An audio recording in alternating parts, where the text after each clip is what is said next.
with an offense that is scoring top 5 in points per game, but a defense that's allowing slightly above average points, there were some moves we needed to make.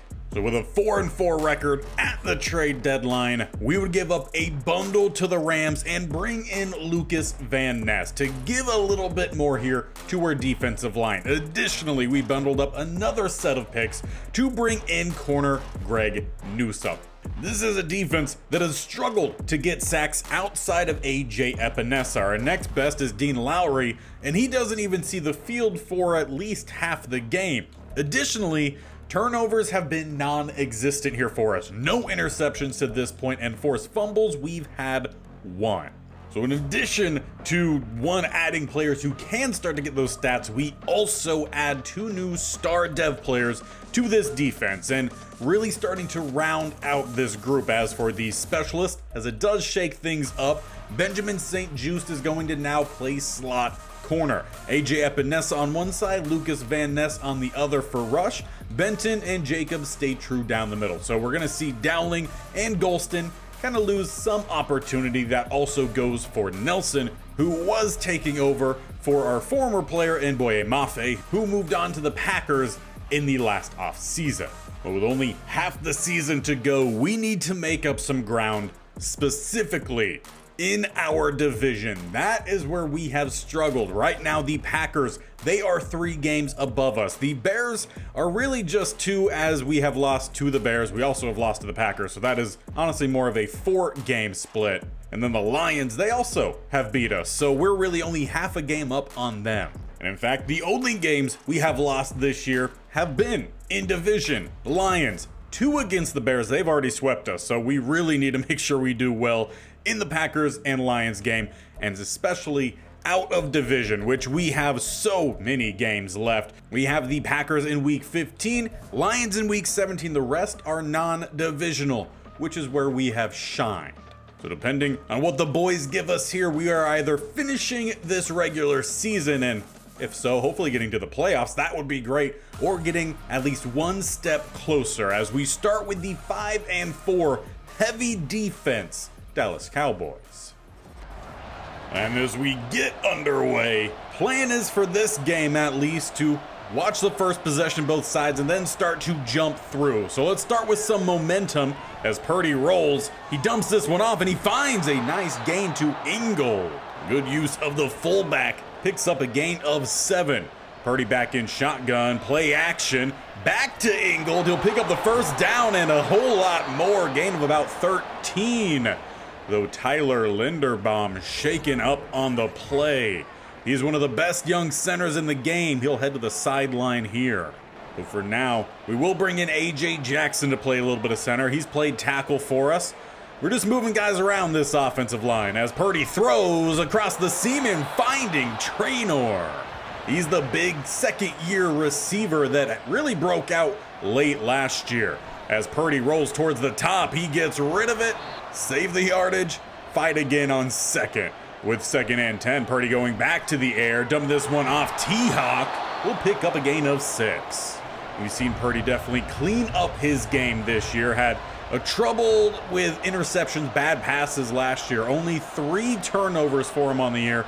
Knock on wood, cross your fingers, that stays the same. 3rd and 4, Purdy, pretty clean pocket, spins, rolls, and throws away as Javon Hargrave is injured on the play. He'll end up leaving the field. Meanwhile, the offense will not. At the 34 for 4th and 4, it's a pass across the middle, T-Hawk picking up the first. The simple plays so far for this offense, and surprisingly, we haven't seen a single handoff to Jonathan Taylor, who is already nearing 900 rushing yards. Again, only halfway through the season. If he could stay healthy, stay out there, he could have a big one as T-Hawk picks up at least his 3rd grab of the day. Around 5 yards each, leaving us with 5 here on second. 2 up top, 3 down to the bottom. It's an empty set for Purdy. Clean pocket, lofting, back shoulder, easy grab is Rashad Bateman. The defender honestly looked like he was lost out there. We take an early lead going up 7 thanks to number 7. as Purdy just found a great spot. Yeah, that's just a bad switch on the zone.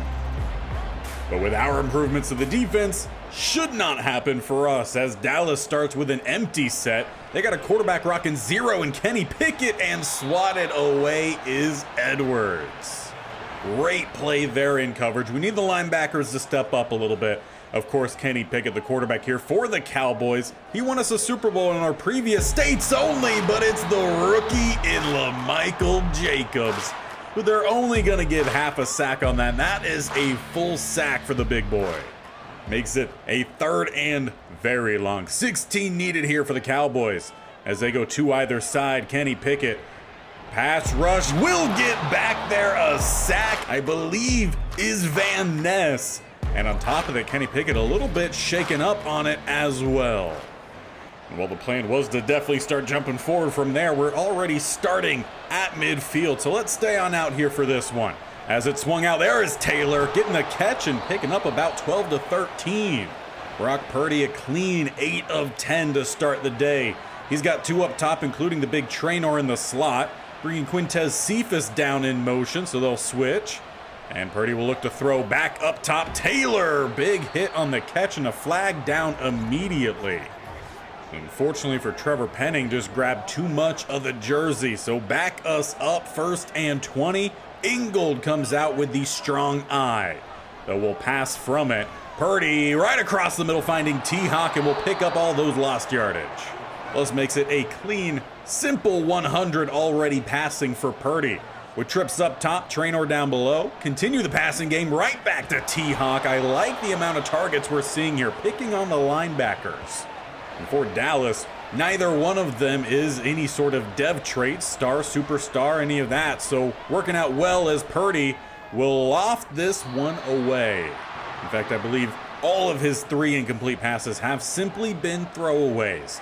2nd and 10, we got the I form, another play action. Purdy downfield, and Bateman stopped a yard shy, was looking for his brace.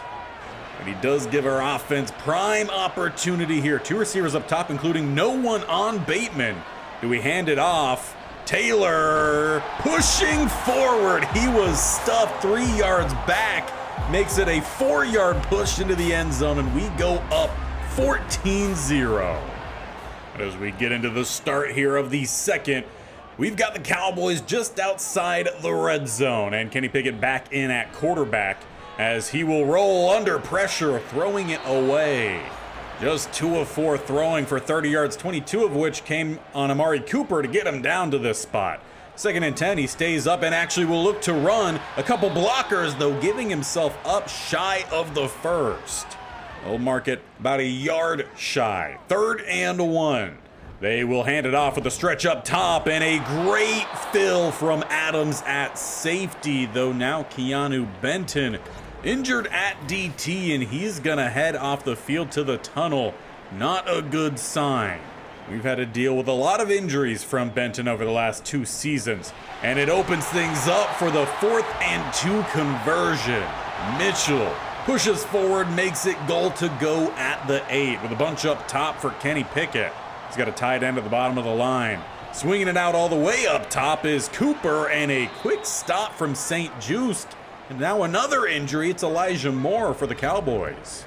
A lot of guys getting banged up here at the midway point of the season. 2nd and goal. It's a weak eye, and a lane for Mitchell down to the 2. Epinesa drags him down, saving a touchdown. 2 up top, 1 down below for 3rd and goal. They go back to the running game, and easy trotting in, diving in fact, is Mitchell. The style points, Cowboys on the board. And looking to answer right back following a 22-yarder to Bateman. We're at the 44 here with a split backfield. Purdy, they only bring 4. Quick throw out to T-Hawk. Just keep ticky-tacking down the field here. I don't think he's had any play more than 10 yards, but he's had about a handful around the 5 to 6 mark. 2nd and 4. Have 3 options up top for Purdy, and once again back to T-Hawk. And you could argue that might be his longest play of the day. At a high percentage for our quarterback here in Purdy, as he's 15 of 18.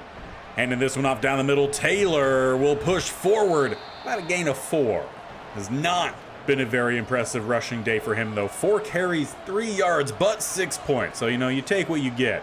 With a strong eye here, actually just straight up eye. Purdy, though, throws, and he had Traynor. Dropped it. Gonzalez with the hit.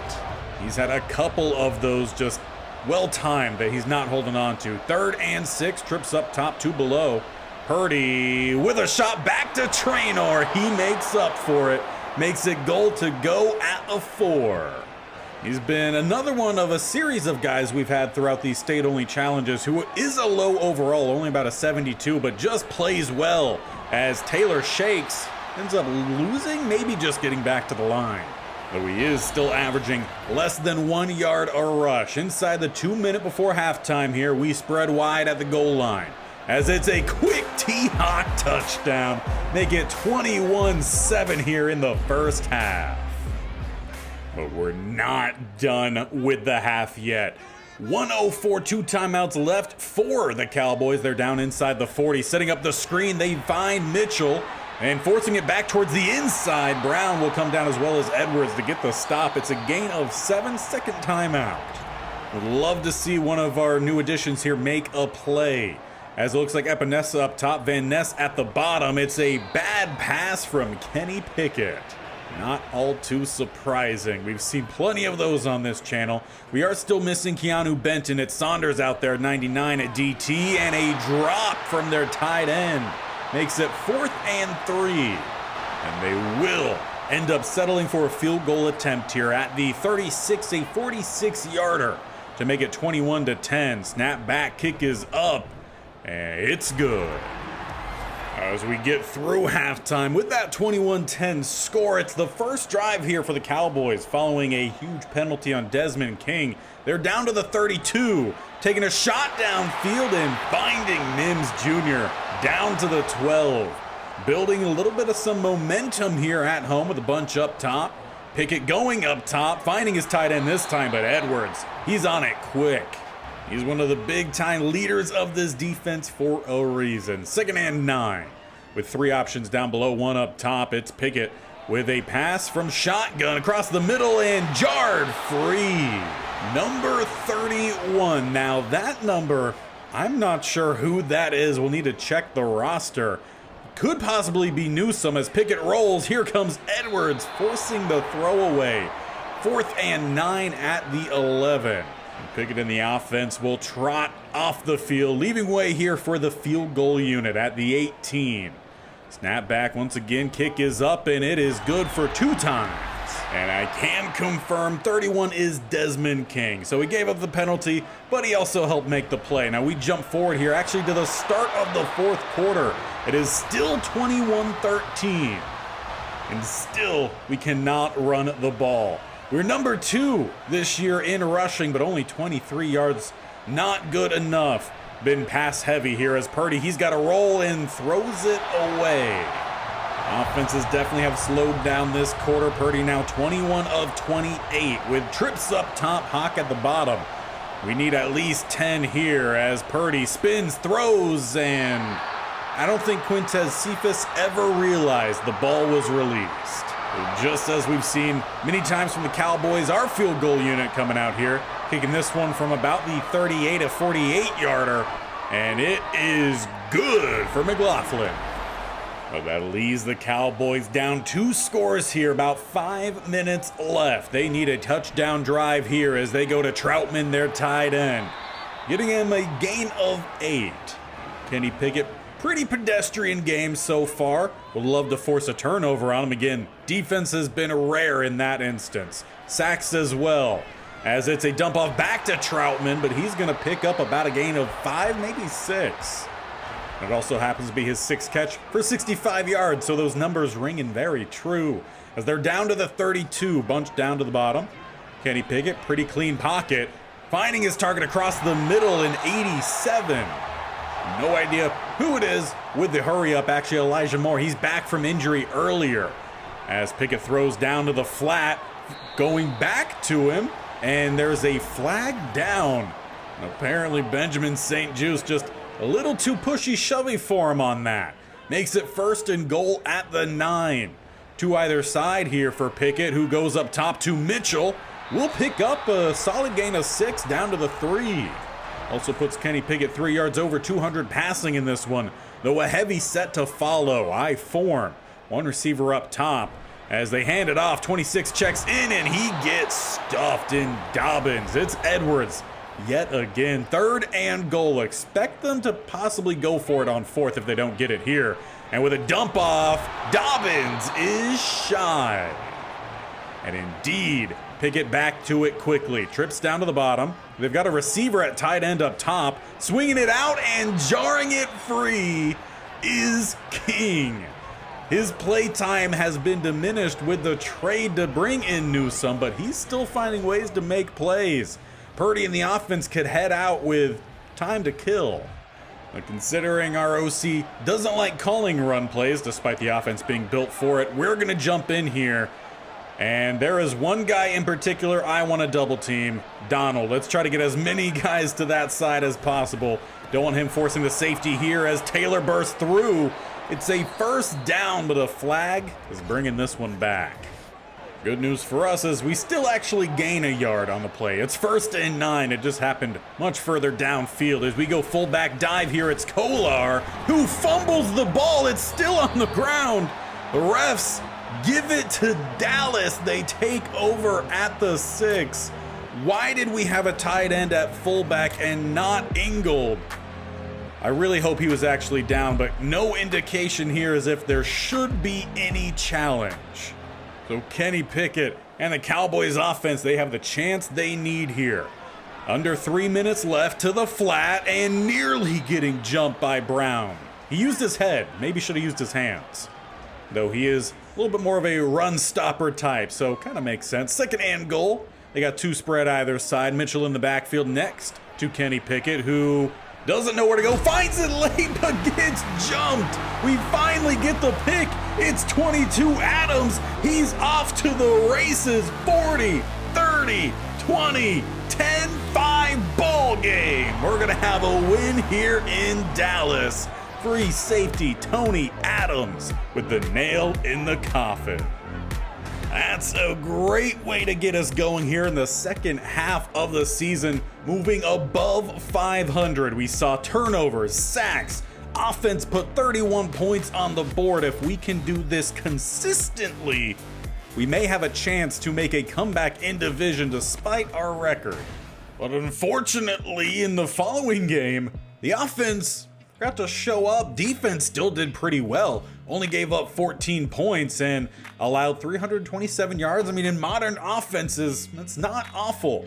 We had 240 ourselves. Hurts had 2 touchdowns. Nothing here from Brock Purdy. 39% completion. That is truly awful. Rushing wise, Jonathan Taylor had a pretty solid game, so it was just a bad day passing. I wish we got to see here if there were targets, drops, things like that. Unfortunately, not the case. T-Hawk, we still went to early and often. We got to go all the way down here to get to Bateman and Trainer, both with very similar stat lines and not very impressive. Hopefully the defense, at least for us, did maybe something a little bit more here. 6 tackles leads us with Sidney Brown.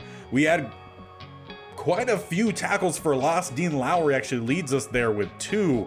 And sacks, still not getting any. Obviously, we didn't force any interceptions, any forced fumbles. No, so still not quite getting the consistent pass rush we're looking for. But we also are missing one of our starters in Benton for the next couple weeks. Saunders is filling in decently. He's getting involved. We'll give him that. And honestly, I think the telling sign is we didn't even get close enough to attempt a single field goal in this game. So the offense truly was just bad. So as we continue trading back and forth, win-loss, we are back to 500, 5-5, still a half game above the Lions, but we are still the same spread down from the Packers and the Bears. And now we have the 6-4, pretty well built Pittsburgh Steelers. They have Fred Warner on defense, they have Joe Burrow on offense. Let's jump into a quick quarter sim and see what we get into. As we get underway here in Pittsburgh, it's a great drive. We get 7 to start off, and the defense blanks the Steelers. Good start. We'll continue that into the second quarter where Steelers answer, but we bounce back. We get another touchdown. And before half, we tack on one. We give up a touchdown. So, 21-14, not awful. Let's get through the third quarter here as well. Still 21-14. We get a touchdown, though, miss the point after. And as the fourth quarter arrives, it is 27-14. Let's slow things down a little bit here, as Steelers are getting just by the midfield line. All right, they're inside the 40. If they get inside the 25, or honestly just a first down here, we will jump in. And that'll do. Trying to hold on to that 2-score lead. It is Joe Burrow, 2 receivers up top. He's got time in the pocket, though, dances around and then fires it back across the middle, picking up nearly another first down. The ref marks him about a hairline short, so they bring out the tight ends here for second and inches. 3 of them up top as it's play action. Burrow spinning, throwing, and through the hands. And Tyler Smith injured on the play. All around a little bit of a bust there for the Steelers. 3rd and inches, they still will go with a pass. Slant caught, first down, make it goal to go at the 4. T. Higgins. Looked like we had some decent press coverage there, just got the better advantage. 1st and goal. Another pass here, Joe Burrow.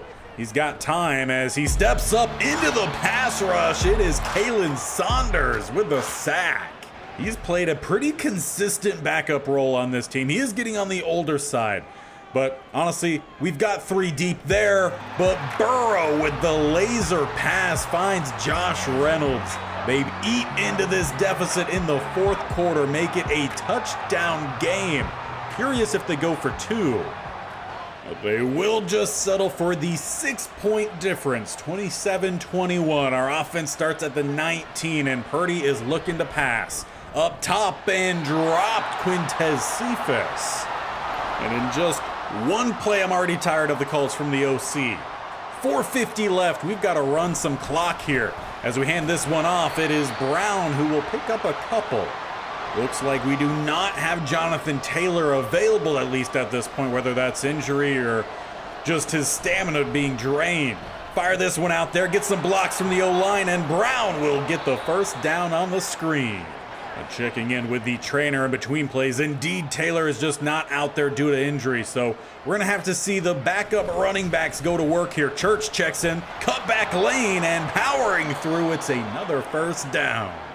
Only 4 carries for Church in this one, though he made big stances of it, one of which was a touchdown. That is the difference we have here. As it's a stretch, Ingold does not help at all with the block. Stay at least in bounds. Keep this clock rolling. We should probably try to keep our running in between the guards here, as that is where our strongest offensive line is. Speaking of which, Brown just beheaded one of the linebackers. We make it a simple 3rd and 4 here, though with time running, we should hit the 2-minute warning prior to the play clock hitting 00, and that will be the case. So a big play here as they are stacking the weak side of the line. Purdy with a hard count, no one jumps. Hand this off, Church with a nice little subtle juke and a first down. Timeout starting to be called by the Steelers. We could just start handing the ball off. They got 2 more remaining. First down ends it. That's for sure, and Church will have it. Once again, we are trading back and forth. And actually, a couple of crazy things happened in the end. We got a field goal in 1 second left. Steelers do actually add on a touchdown, so it ends up being slightly closer, but 30-28 still your final score, and really it was over with that first down. But we've got to stop trading back and forth win-losses. We've got to put a winning streak together. And against the 1-win Panthers, well, this could be a great opportunity to do so. But we don't put up a single point throughout the first quarter. Instead, it's the Panthers up 3-0. We finally drive and score, but then we give up a touchdown. We tie the game, we take a lead, and then we give it up at halftime. 17-17 as we get into the third quarter. Now, again, trading back and forth. Fourth quarter, it's essentially a whole new ball game. Once again, we'll have to slow things down. 24-24 against the 1-win Panthers. We should be doing so much better. 2nd and 7. We pick up 5 with a 3rd and 2. They do not get the first down. Do they go for it here? 6 minutes left. They do punt it away. We start at the 20. Now, if things were to go perfectly from here on out, we're going to take a very slow, methodical drive like we had in the first game. Dink and dunk down the field, and let's get a touchdown. It's where we start with a nice pass to T-Hawk. 2 touchdowns for Purdy on the day, 200 yards. Decent completion percentage, though I couldn't tell you the exact numbers because I didn't read it quick enough. But we are definitely letting this play clock run. Split backfield. We hand this one off, and once again, it's the backup in Brown. He picks up the first, but only 5 rushes, 13 yards. Perhaps maybe injury lingering for Jonathan Taylor, though. It's pretty consistent late on in the year. He just disappears. Back to him. A little bit of some shake and bake from him. He is essentially our backup elusive running back. Meanwhile, Church is the backup power back. Both taking half of what Jonathan Taylor can do. 2nd and 1, back down the middle. Brown will push forward with the first down. Last couple carries starting to grow the average for him. 1st and 10. Looks like we got 2 down below, 1 up top. As we're inside 3.5 minutes, we're taking up time, which is what I want to see. Purdy spins, throws into the turf. Only his 6th incompletion, though. 18 of 24. Back to a heavy set with the I form. Church checks in. They go with a stretch down to the bottom, and he will not power through the corner. Limit his gain to just 1. 27 yards on 6 carries, leaving 3rd and 9.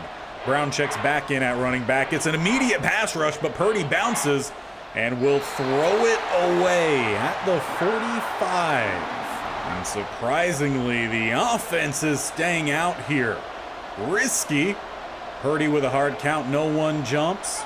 Another hard count, no one jumps. And now Brown will. So they look like they tried to get a free 5. Will end up punting from here.